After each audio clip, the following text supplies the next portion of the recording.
Fellow YouTuber Kiran ಅವರು ಈ ಜಾಗನ ಕವರ್ ಮಾಡಿದ್ರು, ಅವರೇ ರೆಕಮೆಂಡ್ ಮಾಡಿದ್ದು.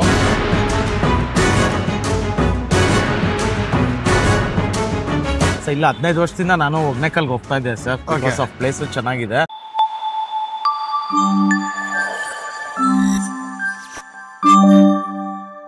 ನಮಸ್ಕಾರ ಎಲ್ಲರಿಗೂ, welcome back to Food Paradise TV. Satya, ಇದೇನು ಒಗ್ನೇಕಲ್ ಕರ್ಕೊಂಡ್ ಬಂದಿದ್ಯಾ? ಬಾನಸವಾಡಿನಲ್ಲಿ ಒಗ್ನೇಕಲ್ ಮೀನ್ ಕೊಳಂಬು ಸಿಗ್ತಾ ಇದೆ. ಸೊ ನಾನು ನಮ್ಮ ಫೆಲೋ ಯೂಟ್ಯೂಬರ್ ಕಿರಣ್ ಅವರು ಈ ಜಾಗನ ಕವರ್ ಮಾಡಿದ್ರು, ಅವರೇ ರೆಕಮೆಂಡ್ ಮಾಡಿದ್ದು. ಸೊ ಬಂದಿದೀವಿ, ಇಲ್ಲಿ ಸಿಗುವಂತ ಮೀನ್ ಸಾರು ಯಾವ ತರ ಇರುತ್ತೆ ಅಂತ. ಸೊ ಒಂದು ಹೇಳಕ್ ಇಷ್ಟಪಡ್ತೀನಿ, ಕನ್ನಡದಲ್ಲಿ ಸಾರು ಅಂತ ಕರೀರಿ, ಮೀನ್ ಸಾಂಬಾರು, ಮಾಂಸ ಸಾಂಬಾರು ಅಂತೆಲ್ಲ ಕರಿಬೇಡಿ. ಸಾರು ಅನ್ನೋದು ಒಂದು ಒಳ್ಳೆ ಕನ್ನಡ ಪದ ಬಳಸಿ, ಸಾಂಬಾರ್ ಅನ್ನೋದು ಅದೊಂದು ಪದಾರ್ಥ, ಅದಕ್ಕೆ ಬಿಟ್ಬಿಡಿ, ಅದನ್ನ ಕೊಟ್ಕೊಂಬಿಡಿ ಅದನ್ನ. ಎಲ್ಲದಕ್ಕೂ ಸಾಂಬಾರ್ ಅಂತ ಮಿಕ್ಸ್ ಮಾಡ್ಕೊಂಡ್ಬೇಡಿ. ಸೊ ಅಲ್ಲಿ ಮೀನ್ ಕೊಳಂಬು ಸಿಗ್ತಾ ಇದೆ, ಯಾವ ತರ ಸಿಗುತ್ತೆ, ಏನೇನ್ ಸಿಗುತ್ತೆ ಎಲ್ಲ ನೋಡೋಣ. ಒಗ್ನೇಕಲ್ ಹೋಗಿದ್ಯಾ? ನಾವೆಲ್ಲ ಲಾಸ್ಟ್ ಟೈಮ್ ಹೋಗಿದ್ವಿ, ಒಂದ್ಸಲಿ ಟೇಸ್ಟ್ ಮಾಡಿದ್ವಿ. ಸೊ ಸೇಮ್ ಟೇಸ್ಟ್ ಇದೆಯಾ ಇಲ್ಲ ಅಂತ ನೀನೇನ್ ಮಾಡಿ ಹೇಳ್ಬೇಕು, ಯಾಕಂದ್ರೆ ಇವತ್ತು ನಾನ್ ವೆಜ್ ತಿನ್ನಲ್ಲ. ಸತ್ಯನೇ ಏನೇನ್ ಕೊಟ್ರು ಸತ್ಯನೇ ತಿನ್ಬಿಟ್ಟು ನಿಮ್ಗೆ ಹೇಳ್ತಾರೆ ಇವತ್ತು. ಸೋಮು ಇವತ್ತು ಫುಡ್ ರಿವ್ಯೂ ಮಾಡೋದಿಲ್ಲ. ಸೊ ನನ್ನ ಜೊತೆಲಿ ಬಂದಿದ್ದಾರೆ, ತಡ ಮಾಡದೆ ವಿಡಿಯೋ ಸ್ಟಾರ್ಟ್ ಮಾಡೋಣ. ವಿಡಿಯೋ ಸ್ಟಾರ್ಟ್ ಮಾಡಕ್ ದಯವಿಟ್ಟು ನಮ್ಮ ಚಾನಲ್ ಸಬ್ಸ್ಕ್ರೈಬ್ ಮಾಡಿ, ಲೈಕ್ ಮಾಡಿ, ಹೆಚ್ಚಾಗಿ ಶೇರ್ ಮಾಡಿ ಅಂತ ಕೇಳ್ಕೊಂತ ಬನ್ನಿ ವಿಡಿಯೋ ಸ್ಟಾರ್ಟ್ ಮಾಡೋಣ.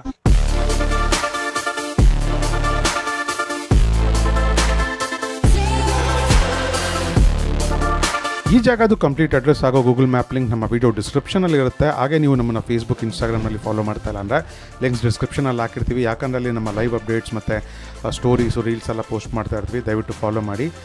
ಒಗ್ನೇಕಲ್ ಮೀನು ಕೊಳಂಬುನಲ್ಲಿ ನಮ್ಮ ಚಾಲಕ ಮಿತ್ರರಿಗೆ ಒಂದು ಆಫರ್ ಇಟ್ಟಿದ್ದಾರೆ. ಅವರು ಅನ್ಲಿಮಿಟೆಡ್ ಮುದ್ದೆ ರೈಸ್ ಕೊಡ್ತಾರೆ. ನೀವೇನಾದರೂ ಇಲ್ಲಿ ವಿಸಿಟ್ ಮಾಡಿದ್ರೆ ಖಂಡಿತ ಫುಲ್ ಮೀಲ್ಸ್ ಎಂಜಾಯ್ ಮಾಡಿ. ಮೀನೂಟ ಚೆನ್ನಾಗಿರುತ್ತೆ. ಮತ್ತು ಪ್ರತಿ ಭಾನುವಾರ ಇವರು 2 ಫಿಶ್ ಮೀಲ್ ತೊಗೊಂಡ್ರೆ 1 ಫಿಶ್ ಮೀಲ್ ಫ್ರೀ ಇರುತ್ತೆ. ಸೊ ನೀವು ಭಾನುವಾರ ವಿಸಿಟ್ ಮಾಡಿದ್ರೆ ಆಫರ್ನು ಮಿಸ್ ಮಾಡ್ದಿರಾ ಬಳಸ್ಕೊಳ್ಳಿ. ಬೈ 2 get 1 ಆಫರ್ ಇರುತ್ತೆ. ಮೀನು ಕೊಳಂಬು, ನಮ್ಮ ಒಗ್ನೇಕಲ್ ಮೀನು ಕೊಳಂಬುನಲ್ಲಿ ತಪ್ಪದೆ ಬಳಸಿ. ಹೇಗಿತ್ತು ಅಂತ ನಮಗೆ ಕಮೆಂಟ್ ಬಾಕ್ಸಲ್ಲಿ ತಿಳಿಸಿ. ನಮ್ಮ ಜೊತೆ ಹೋಟೆಲ್ನ ಮಾಲೀಕರಿದ್ದಾರೆ. ಸರ್ ನಮಸ್ಕಾರ. ಸರ್ ನಮಸ್ಕಾರ. ತಮ್ಮ ಹೆಸರು ಸರ್? ಅಜಯ್ ಅಂತ ಸರ್. ಏನ್ ಸರ್ ಇದು ಒಗ್ನೇಕಲ್ ಮೀನ್ ಕೊಳಂಬು ಅಂತ ಬೆಂಗಳೂರಿಗೆ ತಗೊಂಡ್ಬಂದ್ಬಿಟ್ಟಿದ್ರ, ಏನ್ ಸರ್ ವಿಶೇಷತೆ ಇದ್ರ ಬಗ್ಗೆ ಸ್ವಲ್ಪ ವೀಕ್ಷಕರಿಗೆ ಹೇಳಿ ಸರ್. ಇಲ್ಲ 15 ವರ್ಷದಿಂದ ನಾನು ಒಗ್ನೇಕಲ್ಗೆ ಹೋಗ್ತಾ ಇದ್ದೆ ಸರ್. ಬಿಕಾಸ್ ಆಫ್ ಪ್ಲೇಸ್ ಚೆನ್ನಾಗಿದೆ. ಆದ್ರೆ ಹೋಗ್ತಾ ಏನಾಯ್ತು ಅಂದ್ರೆ, ಆ ಮೀನ್ ಸಾರ್ ತಿಂದು ಕಲ್ಲಲ್ಲಿ ರುಬ್ಬೋದು, ಆ ಸಾರ್ದೆ ಗ್ರೇವಿಂಗ್ಸ್ ಜಾಸ್ತಿ ಇತ್ತು ಸರ್. ಸರಿ, ಅದ್ ಯಾಕೆ ತಗೊಂಡ್ಬರ್ಬಾರ್ದು ಬೆಂಗಳೂರಲ್ಲಿ? ಮಂಗ್ಳೂರ್ದಿದೆ, ಕೇರಳ ಸ್ಟೈಲ್ ಇದೆ, ಒಗ್ನೇಕಲ್ ಯಾಕೆ ಬೆಂಗಳೂರಿಗೆ ಇಂಟ್ರೊಡ್ಯೂಸ್ ಮಾಡ್ಬಿಡ್ತಂತ ಆ ಕಾನ್ಸೆಪ್ಟ್ 3 years ಬ್ಯಾಕ್ ಥಾಟ್ ಮಾಡಿದ್ದು, ಇವಾಗ ಇಂಪ್ಲಿಮೆಂಟ್ ಮಾಡಿದ್ದು ಸರ್. ಎಷ್ಟು ವರ್ಷ ಆಯ್ತು ಸರ್ ಓಪನ್ ಮಾಡಿ? 6 months ಆಯ್ತು ಸರ್. 6 months ಆಯ್ತು. ಹೇಗೆ ಸರ್ ಮಸಾಲೆ ಎಲ್ಲ ಹೇಗೆ ಸರ್, ಯಾವ ತರ ಸರ್ ಇದು? ಸರ್ ಒಗ್ನೇಕಲ್ಲಿಂದಾನೆ ಕಾವೇರಮ್ಮ ಅಂತ ಕರ್ಕೊಂಡ್ ಬಂದಿದ್ದು ಸರ್. ಕುಕ್ ಮಾಡ್ತಾರಲ್ಲ, 30 years ಎಕ್ಸ್ಪೀರಿಯನ್ಸ್ ಇದೆ. ಸೊ ನಾವು ಮನೆಯಲ್ಲೇ ಮಸಾಲೆ ಎಲ್ಲ ಕಲ್ಲಲ್ಲಿ ರುಬ್ ಆಸ್ ಇಟ್ ಈಸ್ ಅದೇ ಮಸಾಲ ಹಾಕಿ ಸೇಮ್ ಪ್ರೊಸೆಸ್ ಫಾಲೋ ಮಾಡ್ತೀವಿ ಸರ್. ಒಗ್ನೇಕಲ್ ಯಾರು ಮಾಡ್ತಿದ್ರು ಅವ್ರನ್ನೇ ಇಲ್ಲೇ ಕರ್ಕೊಂಡು ಸರ್. Super sir. ಏನ್ ಮೇಲೆ ಫಿಶಸ್ ಸಿಗುತ್ತೆ ನಿಮ್ಮಲ್ಲಿ? ಸರ್ ನಮ್ಮಲ್ಲಿ ಸಾರಲ್ಲಿ ಬಂದ್ಬಿಟ್ಟು ರೂಪ್ಚಂದ್ ರಿವರ್ ಪಾಂಪ್ಲೆಟ್ ಅಂತ, ಆಮೇಲೆ ಮತ್ತಿ ಸಾರ್ ಸಿಗುತ್ತೆ. ಫ್ರೈ ಅಲ್ಲಿ ಬಂದ್ಬಿಟ್ಟು ಸೀಸನಲ್ ಸರ್, ಬಾಂಗಡ ಮತ್ತಿ ಯಾವಾಗೂ ಸಿಗುತ್ತೆ. ಒಂದೊಂದ್ ಟೈಮ್ ವಜ್ರಮ್ ಹಾಕ್ತಿರಿ, ಶೀಲಾ ಹಾಕ್ತಿರಿ, ಪಾರಾ ಫಿಶ್ ಹಾಕ್ತಿರಿ. ಸೊ ಈಗ ನೆಕ್ಸ್ಟ್ ವೀಕ್ ಇಂದ ತವಾ ಹಾಕ್ಬಿಟ್ಟು ಪ್ರಾನ್ಸ್ ಸ್ಕ್ವಿಡ್ ಸ್ಟಾರ್ಟ್ ಮಾಡ್ತೀವಿ. ಸ್ಟಾರ್ಟ್ ಮಾಡೋಣ ಅಂತ ಇದೆಯಲ್ಲ. ಓಕೆ ಸರ್, ಈ ಫಿಶಸ್ ಎಲ್ಲ ಎಲ್ಲಿಂದ ತಗೊಂಡ್ಬರ್ತೀರಾ ನೀವು? ಸರ್ ನೆಲ್ಲೂರಿಂದ ಬರುತ್ತೆ ಒಂದು, ಇಲ್ಲ ಒಗ್ನೇಕಲ್ಲಿಂದ ಬರುತ್ತೆ, ಮಂಗಳೂರಿಂದ ಸರ್. 3 ಕಡೆಯಿಂದ ಬರುತ್ತೆ. 3 ಕಡೆಯಿಂದ ಬರುತ್ತೆ. ಎಷ್ಟು ಗಂಟೆಗೆ ಸ್ಟಾರ್ಟ್ ಮಾಡ್ತೀರಾ ಸರ್? ಸರ್ ಬೆಳಿಗ್ಗೆ ಬಂದ್ಬಿಟ್ಟು 11:30 4 ಗಂಟೆವರೆಗೂ ಇರುತ್ತೆ ಸರ್. ನೈಟ್ 6:30 to 10:30 ವರೆಗೂ. 10:30. ಈಗ ಏನ್ ಹೇಳಿದ್ರೆ ಮೀನು ಡೈಲಿ ಈ ಮೀನೆಲ್ಲ ನಿಮ್ಗೆ ಸಿಗ್ತಾ ಇರುತ್ತೆ? ಡೈಲಿ ಮೀನ್ ಸಿಗ್ತಾ ಇರುತ್ತೆ. ಊಟ ಅಂದ್ರೆ ಏನೇನ್ ಕೊಡ್ತೀರಾ ಊಟದಲ್ಲಿ? ಅದನ್ನ ಸರ್ ಊಟದಲ್ಲಿ ಬಂದು ಒಂದು ಮುದ್ದೆ, ವೈಟ್ ರೈಸ್ ಅನ್ಲಿಮಿಟೆಡ್ ಇರುತ್ತೆ, ಸಾರಲ್ಲಿ 2 ಪೀಸ್, 1 ಫಿಶ್ ಫ್ರೈ ಕೊಡ್ತೀವಿ ಸರ್. 205 rupees sir combo. ಅದು ಇದೆಲ್ಲ ಡೈಲಿ ಸಿಗುತ್ತೆ? ರಜಾ ಅಂತ ರಜಾ ಇಲ್ಲ ಸರ್. ರಜಾ ಏನಿಲ್ಲ. Okay sir.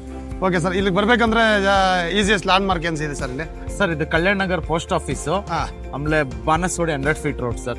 ಇದು between the grand and master chef middle ಅಲ್ಲಿ ಬರುತ್ತೆ ಸರ್. ಓಕೆ. ಥ್ಯಾಂಕ್ ಯು ಸರ್, ತುಂಬಾ ಬ್ರೀಫ್ ಆಗಿ ಚೆನ್ನಾಗಿರುತ್ತೆ. Thank you very much. Thank you sir. Hogenakkal ಮೀನ್ ಕೊಳಂಬುನಲ್ಲಿ ಸಾಕಷ್ಟು ವೆರೈಟಿ ಮೀನು ಡಿಶಸ್ ಸಿಗುತ್ತೆ. ಸೀ ಫುಡ್ ಇದೆ, ಮತ್ತೆ ರಿವರ್ ಪಾಂಪ್ಲೆಟ್ ಅಂದ್ರೆ ರೂಪ್ಚಂದ್ ಇಲ್ಲಿ ಜಾಸ್ತಿ ಮಾಡ್ತಾರೆ. ಇವರು ಕೊಳಂಬು ಅಂದ್ರೆ ಸಾರು ಮಾಡೋದು ರೂಪ್ಚಂದಲ್ಲಿ ಮಾತ್ರ ಅಂತ. ಸೊ ಕಾಟ್ಲಾ, ರೋಹು ಏನು ಯೂಸ್ ಮಾಡೋದಿಲ್ಲ ಅವರು. ಸೊ ರೂಪ್ಚಂದ್ ಈ ಕೊಳಂಬು ಯಾವ ತರ ಇದೆ ಅಂತ ನೋಡೋಣ. ಕೊಳಂಬು ಅಂದ್ರೆ ಕನ್ನಡನಲ್ಲಿ ಸಾರು, ಸಾಂಬಾರಲ್ಲ. ಸೊ ಸಾರು ಯಾವ ತರ ಇದೆ ನೋಡೋಣ ಮುದ್ದೆ ಕಾಂಬಿನೇಷನ್ ಅಲ್ಲಿ. ಬನ್ನಿ. ಒಂದು ನ್ಯಾಚುರಲ್ ಕಲರ್ ಇದೆ ಸಾರು. ಮೀನ್ ಪೀಸ್ 2 ಬರುತ್ತೆ ಈ ಒಂದು ಫಿಶ್ ಮೀಲ್ ನಲ್ಲಿ. ಇದು ರೂಪ್ಚಂದ್ ಸ್ಲೈಸು 2 ಪೀಸ್ ಬರುತ್ತೆ. ಫಸ್ಟು 2 ತ್ಯಾವ ಮಾಡಿಕೊಂಡು ಮುದ್ದೆ ಸ್ವಲ್ಪ ಆರಿಸ್ಬಿಟ್ಟಿದ್ದೀವಿ ಶೂಟ್ ಅಂದ್ಬಿಟ್ಟು. ನೀವು ಬಿಸಿ ಬಿಸಿ ತರಿಸ್ಕೊಂಡು ತಿನ್ನಿ. ಸಾರಲ್ಲಿ ಸ್ವಲ್ಪ ಪಲ್ಟಿ ಹೊಡಿಸಿ ಟೇಸ್ಟ್ ಮಾಡೋಣ.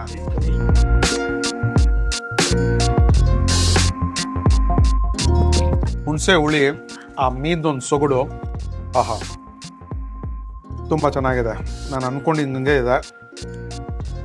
ಸೊ ಒಂದು ತೆಳ್ಳಕ್ಕಿರೋ ಸಾರು, ಗಟ್ಟಿ ಇಲ್ಲ, ಬಟ್ ಆ ಗಮ್ಮತ್ತಿದೆ. ಹುಳಿ ಮೋಸ್ಟ್ಲಿ ಒರಳು ಕಲ್ಲಲ್ಲೇ ರುಬ್ಬೋದು ಅಂದ್ಕೊತೀನಿ. ಒಗ್ನೆ ಕಲ್ಲಲ್ಲಿ ಯಾವ ಥರ ಅಲ್ಲೇ ರುಬ್ಬಿ ಮಾಡ್ತಾರೋ ಆ ಮಸಾಲೆ ಎಲ್ಲ ಹುರಿದು, ಸೊ ಅದೇ ಥರನೇ ಇದೆ ಸಾರು. ನಾವು ಸೋಮು ಸಾಕಷ್ಟು ವರ್ಷ ಹಿಂದ್ಗಡೆ ಹೋಗಿದ್ವಿ, ಅಲ್ಲೇ ಮಾಡಿಸ್ಕೊಂಡು ತಿಂದಿದ್ದು ಅನುಭವ ಈಗ ನೆನಪಾಗ್ತಾ ಇದೆ. ಮೀನು ಸಾರು ಸೊ ತುಂಬಾ ಚೆನ್ನಾಗಿದೆ. ಅಲ್ಲೋದೇ ವೆರೈಟೀಸ್ ಆಫ್ ಫಿಶ್ ಸಿಗುತ್ತೆ. ಇಲ್ಲಿ ಬಂದರೆ ನಿಮಗೆ ರೂಪ್ಚಂದಲ್ಲಿ ಮಾಡುವಂಥ ಸಾರು ಮಾತ್ರ ಸಿಗುತ್ತೆ, ಮೀನು ಕೊಳಂಬು. ಸೊ ಮುದ್ದೆಗೆ ತುಂಬಾ ಒಳ್ಳೆ ಕಾಂಬಿನೇಷನು.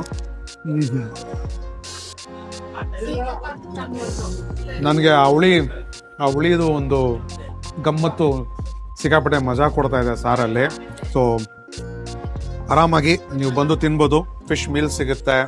ಸೊ ಅದನ್ನಲ್ಲಿ 2 ಪೀಸು ಒಂದು ರೂಪ್ಚಂದು ಪೀಸ್ ಬರುತ್ತೆ ಸಾರಲ್ಲಿ, ಮತ್ತೆ ಒಂದು ಫ್ರೈ ಮಾಡಿರೋಂಥ ಪೀಸ್ ಸಿಗುತ್ತೆ. ಸೊ 3 ಪೀಸ್ ಬರುತ್ತೆ ಫಿಶ್ ಮೀಲ್ಸ್ನಲ್ಲಿ, ಮುದ್ದೆ ರೈಸು. ಸೊ ಒಳ್ಳೆ ಡೀಲ್ ಅಂತ ಹೇಳ್ತೀನಿ ಇವ್ರು ಕೊಡ್ತಾ ಇರೋಂಥ ಬೆಲೆಗೆ. ಸೊ ಬಾನಸವಾಡಿ ಕಡೆ ಬಂದರೆ ಫಿಶ್ ಮೀಲ್ ಟ್ರೈ ಮಾಡಿ. ಜೊತೆಗೆ ಸಾಕಷ್ಟು ವೆರೈಟಿ ಸೀ ಫುಡ್ಡು ಇದೆ. ಫಿಶ್ ಫ್ರೈ ಸಿಗುತ್ತೆ, ಬಾಂಗ್ಡಾ ಇದೆ, ಪಾರ ಇದೆ, ಮತ್ತು ಮತ್ತಿನಲ್ಲೂ ಸಾರು ಮಾಡ್ತಾರೆ. ಸೊ ಮತ್ತಿ ಸಾರು ಯಾವ ಥರ ಇದೆ ಮುದ್ದೆಗೆ ಅದನ್ನು ಟೇಸ್ಟ್ ಮಾಡಿ ಹೇಳ್ತೀನಿ. ಬಟ್ ನನಗಂತೂ ಈ ರೂಪ್ಚಂದಲ್ಲಿ ಮಾಡಿರೋಂಥ ಸಾರು ತುಂಬಾ ಇಷ್ಟ ಆಯಿತು. ನನ್ನ ಫೇವ್ರೆಟ್ಟು ಕಾಟ್ಲಾ ರೋಹು. ಬಟ್ ರೂಪ್ಚಂದಲ್ಲೂ ಸಾರು ಇಷ್ಟು ಚೆನ್ನಾಗಿದೆ ಅಂತ ಹೇಳಿದ್ರೆ ಇವರ ಮಸಾಲೆನೇ ಅಂತ ಹೇಳ್ಬೋದು. ಸೊ ಇವರು ಆ ಒನೇಕಲ್ ಸ್ಟೈಲ್ನಲ್ಲಿ ಮಾಡಿರುವಂಥ ಮಸಾಲೆ ಇಲ್ಲಿ ಬಳಸಿದ್ದಾರೆ, ಅದಕ್ಕೆ ಆ ರುಚಿ ನನಗಂತೂ ಇಷ್ಟ ಆಯಿತು. ಈಗ ಮತ್ತಿಗೆ ಹೋಗೋಣ. ಸ್ಲೈಟ್ಲಿ ಸ್ವಲ್ಪ ಕಲ್ಲರು ಸ್ಟ್ರಾಂಗ್ ಆಗಿದೆ ಅಂತ ಹೇಳ್ಬೋದು. ಮತ್ತಿ ಮೀನು ಸಾರಲ್ಲಿ ಡಿಪ್ ಮಾಡಿದ್ದೀನಿ, ನೋಡೋಣ. ಸೇಮ್ ಮಸಾಲೆನೇ, ಆ ಹುಳಿ ಅಂಶ ಎತ್ತಿ ಹಿಡಿತಾ ಇದೆ ಸಾರಲ್ಲಿ. ಸೊ ಮೀನಂದರೆ ಹುಳಿ ಇರಬೇಕ್ರಿ. ಹುಳಿ ಇಲ್ಲ ಅಂದರೆ ಆ ಮೀನಿಗೆ ಒಂದು ಮರ್ಯಾದೆ ಇರೋದಿಲ್ಲ, ಆ ಸಾರಿಗೆ. ಸೊ ಹುಳಿ ಚೆನ್ನಾಗಿದೆ, ಮಸಾಲೆ ಚೆನ್ನಾಗಿ ರುಬ್ಬಿದ್ದಾರೆ. ತಿಂತ ಲೈಟಾಗಿ ಖಾರ ಹೊಡೆಯುತ್ತೆ ಅಂತಲೇ ಹೇಳ್ಬೋದು. ಸೊ ಈಗ ಈ ಮುದ್ದೆ ಸೈಡ್ಗಿರಲಿ, ಫಸ್ಟ್ ಆ ರೂಪ್ಚಂದ್ ಪೀಸು ನಿಮಗೆ ಟೇಸ್ಟ್ ಮಾಡಿ ಹೇಳ್ತೀನಿ, ಮುರಿದು ತೋರಿಸ್ತೀನಿ ಯಾವ ಥರ ಬೆಂದಿದೆ ಅಂತ. ಸೊ ಮೀನು ಸಾರು ಮಾಡೋದೇ ಒಂದು ಕಲೆ. ಚೆನ್ನಾಗಿ ಕುದಿದ ಮೇಲೆ ಹಾಕ್ತಾರೆ. ಆ ಪೀಸ್ ಏನು ಒಡೆದೋಗಿಲ್ಲ, ಮೀನುಗಳು ನೀಟಾಗಿದೆ ಅಂತಲೇ ಹೇಳ್ಬೋದು. ನಿಮಗೆ ಕ್ಲೋಸಪ್ಪಲ್ಲಿ ತೋರಿಸ್ತೀನಿ ಬನ್ನಿ. ಹೂವು ಥರ ಇದೆ. ನಾನು ಆವಾಗಲೇ ಹೇಳಿದ್ನಲ್ವಾ, ಮೀನು ಸಾರು ಮಾಡೋದೇ ಒಂದು ಕಲೆ. ಆ ಪೀಸುಗಳು ಒಡೆದೋಗಿರೋಂಗೆ ಥರ ಕಲಿಸ್ಬೇಕು. ಸೊ ನೀಟಾಗಿ ಬೆಂದಿದೆ, ಒಡೆದೋಗಿಲ್ಲ ಮೀನು. ಟೇಸ್ಟ್ ಮಾಡಿ. ರೂಪ್ಚಂದಲ್ಲಿ ಏನು ಸ್ಪೆಷಾಲಿಟಿ ಅಂದರೆ ಮುಳ್ಳು ಕಡಿಮೆ, ಚಿಕ್ಕವರು ದೊಡ್ಡವರು ಎಲ್ಲ ತಿನ್ಬೋದು. ಈ ರೋಹು ಕಾಟ್ಲಾನಲ್ಲಿ ಸಣ್ಣಕ್ಕೆ ಸಿಗುತ್ತೆ, ಚೆನ್ನಾಗಿ ಅಗದು ತಿನ್ಬೇಕಾಗತ್ತೆ. ಇದನ್ನಲ್ಲಿ ಅಷ್ಟೊಂದು ಶ್ರಮ ಹಾಕೋ ಅವಶ್ಯಕತೆ ಇಲ್ಲ, ಬಟ್ ಮಸಾಲೆ ಅಂತೂ ಪಕ್ಕ ಹಿಡ್ದಿದೆ. ಆಹಾ, ಮೀನು ಸಾರೆಲ್ಲ ಒಂದಿನ ಹಳೇದು ಮಾಡಿ ತಿನ್ನಬೇಕು. ಸೊ ಬಟ್ ಇವರು ಫ್ರೆಶ್ ಆಗಿ ಮಾಡಿದ್ದಾರೆ. ಬಟ್ ಆ ಮಸಾಲೆ ಹುಳಿ ಎಲ್ಲ ಸಿಕ್ಕಾಪಟ್ಟೆ ಹಿಡಿದಿದೆ ಅಂತಲೇ ಹೇಳ್ಬೋದು.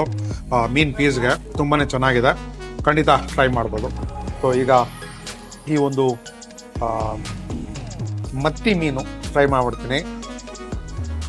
ನೋಡಿ, ಮತ್ತಿನಲ್ಲಿ ಮುಳ್ಳು ಜಾಸ್ತಿ ಇರುತ್ತೆ, ಬಟ್ ಏನು ಎಫೆಕ್ಟ್ ಮಾಡೋದಿಲ್ಲ. ಚೆನ್ನಾಗಿ ಅಗ್ದಿ ತಿನ್ನಬೇಕು. ನಾನು ಮುಳ್ಳು ಸಮೇತನೇ ತಗೊಂಡು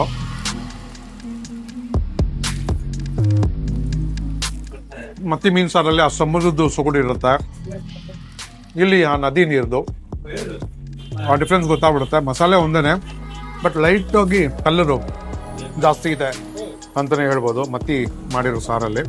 ತುಂಬ ಚೆನ್ನಾಗಿದೆ. ಸೊ ಇದೆಲ್ಲ ಇರಲಿ, ಇವತ್ತು ಸೋಮು ತಿಂತಾ ಇಲ್ಲ, ನಾನು ಒಬ್ಬನೇ, ಇಷ್ಟೆಲ್ಲ ತಿನ್ನೋಕ್ಕಾಗೋದಿಲ್ಲ. ಈಗ ರೂಪ್ಚಂದು ಒಂದು ಫ್ರೈ ಮಾಡಿರೋ ಪೀಸ್ನ ನಿಮಗೆ ತೋರಿಸ್ಬಿಟ್ಟು ಆಮೇಲೆ ಔಟ್ಲಾಕ್ ಸಿಗ್ತೀನಿ.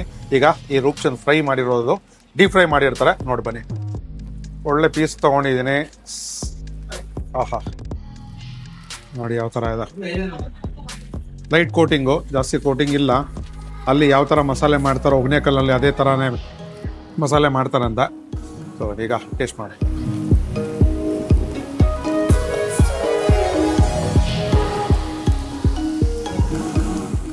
ಪ್ಯೂರ್ ಮಸಾಲೆ, ಕೋಟಿಂಗ್ ಇಲ್ಲ. ಕಾರ್ನ್ಫ್ಲೋರ್ ಆಗಲಿ ಮೈದಾ ಇನ್ನೂ ಹಾಕಿಲ್ಲ, ಚೆನ್ನಾಗಿ ಇದೆ ಮಸಾಲೆ. ಸೊ ನನಗೆ ಮೀನು ಸಾರು ಇಷ್ಟ ಆಯಿತು ಫ್ರೈಗಿಂತ. ಸೊ ನನಗೆ ಏನು ಪರ್ಸನಲಿ ಇಷ್ಟ ಅಂದರೆ ಇದೇ ಮಸಾಲೆನ ತವಾ ಮೇಲೆ ಮಾಡಿದರೆ ಇನ್ನೂ ಧೂಳು ಧಮಾಕ ಆಗಿರ್ತಾಯಿತ್ತು. ಇದು ಡೀಪ್ ಫ್ರೈ ಆಗಿರೋದ್ರಿಂದ ಸೊ ಮೇಲೆ ಲೇಯರ್ ಕ್ರಿಸ್ಪಿ ಇದೆ. ಉಪ್ಪು ಖಾರ ಹಿಡಿದಿದೆ, ಮಸಾಲೆ ಹಿಡಿದಿದೆ, ಅದಂತೂ ಗೊತ್ತಾಗುತ್ತೆ ಈ ಫಿಶ್ ಫ್ರೈನಲ್ಲಿ. ಸೊ ಚೆನ್ನಾಗಿದೆ, ಒಂದು ಒಳ್ಳೆ ಡೀಲ್ ಅಂತ ಹೇಳ್ತೀವಿ. ಬಂದರೆ ಟ್ರೈ ಮಾಡಿ, ತುಂಬ ಚೆನ್ನಾಗಿದೆ. ಸತ್ಯ ಹೆಂಗಿತ್ತಪ್ಪ ಒಗ್ನೇಕಲ್ಲು? ಒಗನೇಕಲ್ ಕಣ್ಮುಂದೆ ಬಂದು ಹೋಯ್ತು, ನೀರಿಲ್ಲ ಈಜಾಡಕ್ಕೆ. ಬಟ್ ಆ ಮೀನು ಸಾರು ಇಲ್ಲಿ ಬಂದರೆ ನೀವು ಟೇಸ್ಟ್ ಮಾಡ್ಬೋದು. ಚೆನ್ನಾಗಿದೆ, ತುಂಬಾ ಮೈಲ್ಡ್ ರುಚಿ, ತಿಂತ ಖಾರ, ಒಳ್ಳೆ ಹುಳಿ ಬಳಸಿರ್ತಾರೆ. ಸೊ ಮೀನಂದ್ರೆ ಸ್ವಲ್ಪ ಹುಳಿ ಇರಬೇಕು, ಉಪ್ಪು ಖಾರ ಹುಳಿ. ಅದ್ಭುತವಾಗಿತ್ತು. ನಾನು ರೆಕಮೆಂಡ್ ಮಾಡ್ತೀನಿ, ಮೀನು ಸಾರು ಯಾರಾದ್ರು ತಿನ್ನಬೇಕು ಅಂತಿದ್ರೆ ಒಗನೇಕಲ್ ಮೀನು ಸಾರು ಮಿಸ್ ಮಾಡ್ಕೊತಾ ಇದ್ದಾರೆ, ಖಂಡಿತ ಇಲ್ಲಿ ಜಾಗಕ್ಕೆ ವಿಸಿಟ್ ಮಾಡಿ. ಅಜ್ಜಿನೇ ಹೇಳಿ ಅದೇ, ಅಲ್ಲಿಂದ ಅಜ್ಜಿನೇ ಕರ್ಕೊಂಬಂದು ಇಲ್ಲಿ ಮಾಡಿಸ್ತಾ ಇದ್ದಾರೆ ಅಂದ್ರೆ ಸೇಮ್ ಆಸ್ ಇಟ್ ಈಸ್ ಅಲ್ಲಿ ಏನ್ ತಿಂದ್ರೆ ಅದೇ ಟೇಸ್ಟೇ ಇಲ್ಲಿ ಇರುತ್ತೆ. ಬಟ್ ಜಾಗ ಚೇಂಜ್ ಆಗಿರುತ್ತೆ, ನಿಮ್ಗೆ ನೀರಿರಲ್ಲ ಅಷ್ಟೇ. ಹೌದು, ಹೊಳ್ಕಲ್ನಲ್ಲಿ ರುಬ್ಬಿ ಮಾಡುವಂಥ ಸಾರು, ಮೀನು ಕೊಳಂಬು, ಒಗನೇಕಲ್ ಮೀನು ಕೊಳಂಬು. ಈ ಕಡೆ ಬಂದರೆ ಟ್ರೈ ಮಾಡಿ ಅಂತ ಹೇಳ್ತೀವಿ. ಸೊ ವಿಡಿಯೋ ನಿಮಗೆ ಇಷ್ಟ ಆಗಿದ್ರಾ ದಯವಿಟ್ಟು ನಮ್ಮ ಚಾನಲ್ ಸಬ್ಸ್ಕ್ರೈಬ್ ಮಾಡಿ, ಲೈಕ್ ಮಾಡಿ, ಹೆಚ್ಚಾಗಿ ಶೇರ್ ಮಾಡಿ ಅಂತ ಕೇಳ್ಕೊಂತ ಮತ್ತೊಂದು ಇಂಡಸ್ಟ್ರಿ ವಿಡಿಯೋ ನಾನು ಸೋಮ ಸಿಗ್ತೀವಿ. ಅಲ್ಲಿವರೆಗೂ ಎಲ್ಲರಿಗೂ ಧನ್ಯವಾದಗಳು. See you soon. ನಮಸ್ಕಾರ.